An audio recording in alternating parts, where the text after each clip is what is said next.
एक गांव में एक छोटा सा गरीब परिवार रहता था। कोमल स्कूल में एक टीचर की नौकरी करती थी, पर राहुल की दिलचस्पी गाना गाने में थी। राहुल एक बार शहर सिंगिंग के लिए ऑडिशन देने जाता है और सेलेक्ट हो जाता है और वो विनर भी बन जाता है। वो कंपटीशन जीतकर वापस गांव आता है। बेटा, तूने तो पूरे गांव का नाम रोशन कर दिया। बस आप सबका आशीर्वाद है। सब लोग बहुत खुश होते हैं, पर गांव के कुछ लड़के राहुल की तरक्की से बहुत चिढ़ते हैं। अरे सुनील, ये गांव वाले तो इस राहुल का ऐसे गुणगान कर रहे हैं जैसे ये कोई जंग जीत कर आया है।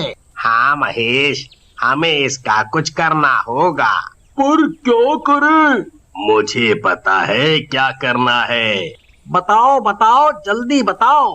अभी 2 दिन पहले ही गांव में पब्लिक टॉयलेट बना है, पर अभी उसमें पानी की कोई सुविधा नहीं है। उसे कोई भी इस्तेमाल नहीं करता। हम राहुल का मुंह बंद करके उसमें बंद कर देते हैं।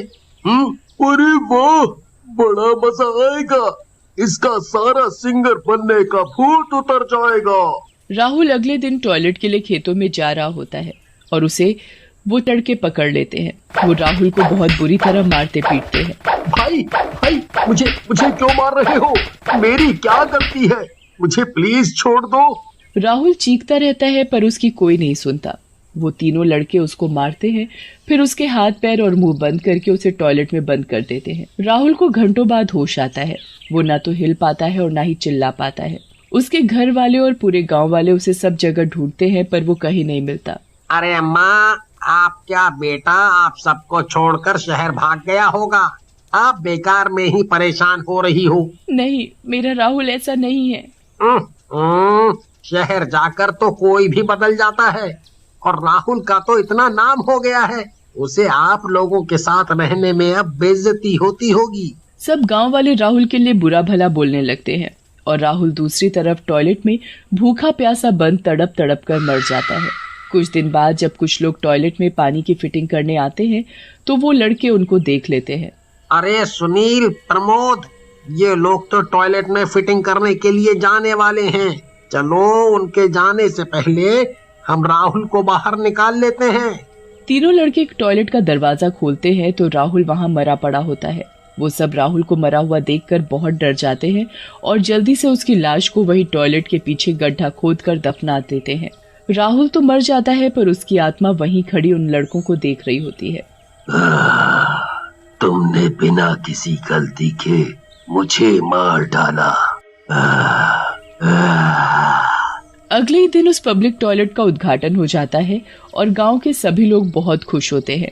उसी रात एक आदमी टॉयलेट के बाहर से गुजर रहा होता है और उसे टॉयलेट से किसी के गाने की आवाज आती है।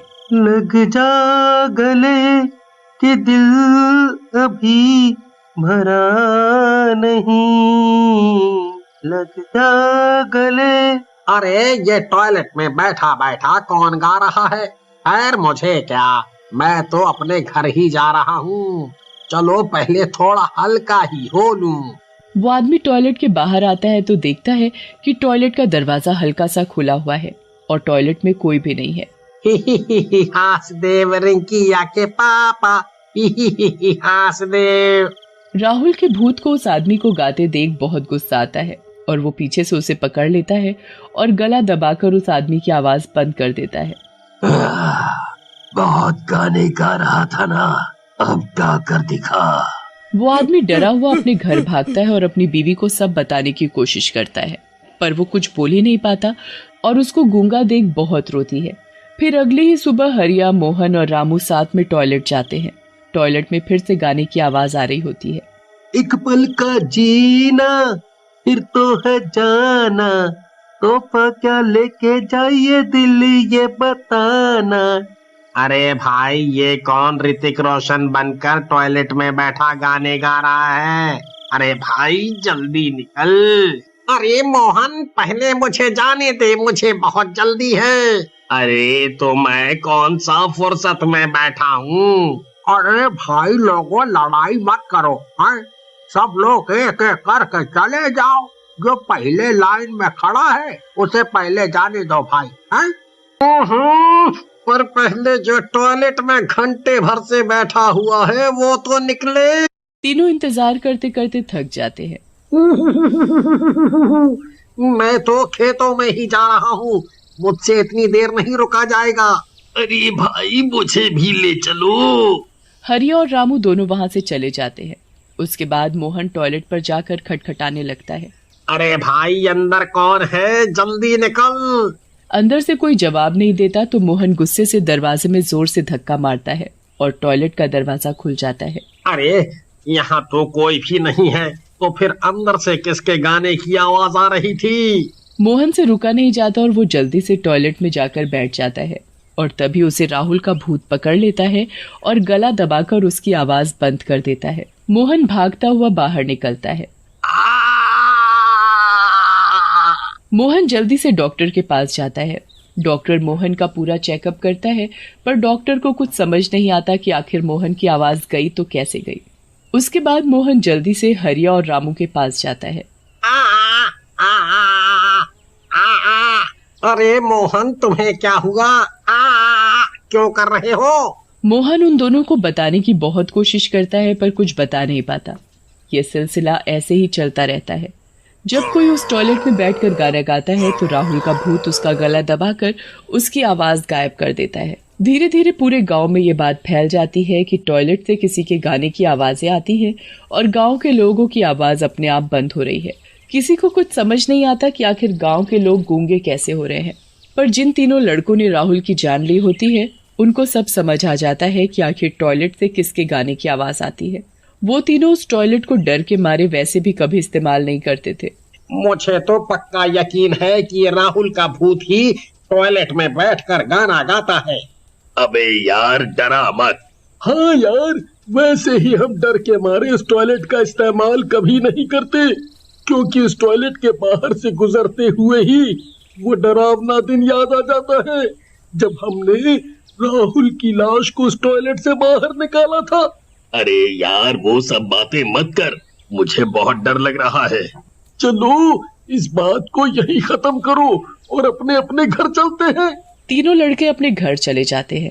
फिर एक दिन उस टॉयलेट के बाहर से राहुल की बहन कोमल गुजर रही होती है और तभी टॉयलेट से गाने की आवाज आने लगती है। फूलों का तारों का सबका कहना है, 1000 में मेरी बहना है। ये तो राहुल भैया की आवाज है। ये तो वही गाना है जो राहुल भैया हमेशा मेरे लिए गाते थे। कोमल जल्दी से टॉयलेट का दरवाजा खोलती है पर वहां कोई भी नहीं दिखता, क्योंकि राहुल का भूत बस उन लोगों को दिख पाता था जो उस टॉयलेट में गाना गाते थे। कोमल उदास होकर वहां से चली जाती है और राहुल वहां खड़ा अपनी बहन को जाते देखता रह जाता है। बहुत दिन बीत जाते हैं। टॉयलेट से गाने की आवाज और लोगों की आवाज जाने का सिलसिला बंद ही नहीं होता। फिर गांव के लोग दूसरे गांव के एक बहुत विद्वान पंडित को बुलाकर लाते हैं। पंडित टॉयलेट के पास जाता है और अंदर से फिर गाने की आवाज आने लगती है। पंडित दरवाजा खोलता है तो अंदर कोई भी नहीं होता। आसपास खड़े लोग सब देख रहे होते हैं। इस टॉयलेट में एक आत्मा का वास है। मैं अभी इस पर मंत्र पढ़कर ये भभूत डालता हूँ और सब पता चल जाएगा। पंडित मंत्र पढ़कर चारों तरफ भभूत उड़ा देता है और तभी टॉयलेट का दरवाजा अपने आप खुलता है और उसमें राहुल का भूत खड़ा होता है। कौन हो तुम? मैं राहुल हूँ। तुम राहुल भैया हो? हाँ कोमल। मेरा बेटा, ये सब क्या हो गया? तू भूत कैसे बन गया? तू तो शहर चला गया था ना? नहीं, मुझे तो धोखे से ये सामने खड़े सुनील, प्रमोद और महेश ने मार डाला। इन्होंने मुझे बार बार कर इस टॉयलेट में बंद कर दिया और मैंने टॉयलेट में अपना दम तोड़ दिया। उस दिन से जो भी कोई इस टॉयलेट में बैठकर गाना गाता था, मैं उसकी आवाज बंद कर देता था। तभी सुनील, प्रमोद और महेश डरकर भागने लगते हैं, पर गांव के लोग उन्हें पकड़ लेते हैं। तुम लोगों ने ऐसा क्यों किया है? हम आज तक यही सोचते रहे कि राहुल अपने परिवार को छोड़कर शहर भाग गया। हम तीनों राहुल की तरक्की से जलने लगे थे। हाँ, गलती हुई है तो अब भुगतना भी पड़ेगा। गांव के लोग पुलिस बुलाकर तीनों को जेल में बंद करवा देते हैं और राहुल की लाश को टॉयलेट के पीछे से निकालकर उसका अंतिम संस्कार कर देते हैं, जिससे उसकी आत्मा को शांति मिल जाती है।